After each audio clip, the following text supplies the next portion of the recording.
Hello সবাইকে। দেখো এটা কি শাক? এটা আমার মতে বলে কি এটা লোটে শাক। এক টাইপসের লোটে শাক লাগছে, একটা সাইডে ডাঁটা শাক লাগছে। আর দোকানদার আমার সাথে কি চিটিং করেছে দেখো, শাকের মাঝখানে এই জংলি শাকগুলো ভরে দিয়েছে যেন বুঝতে না পারি। কেনার সময় আমি ভালো করেই দেখে কিনেছি, তবে আমি অতটা অন্ধকার ছিল তো অতটা বুঝতে পারিনি। আর আমাদের এখানটা এই শাক অত সহজে পাওয়া যায় না, বলতে পারো আমি কোনোদিনও দেখিনি। তো যখনই আমি দেখেছি আমি কিনে নিয়েছি, কারণ এই শাকটা খুব টেস্টি।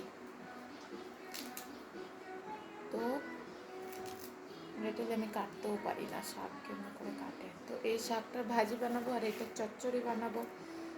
জানি না কেমনি করে বানাবো, বাট বানাবো। আমার মাকে দেখেছি বানাতে এরকম করে।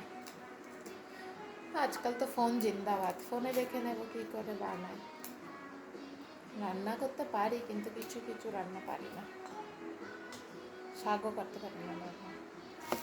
তো আমার বরটা ভালো বলে আমাকে কিছু বলে না। হ্যাঁ, তো কী কী রান্না করবো না রান্না করবো ওটা তো তোমরা পরের ভিডিওতে জানতে পারবে। তো এখনের জন্য বাই বাই।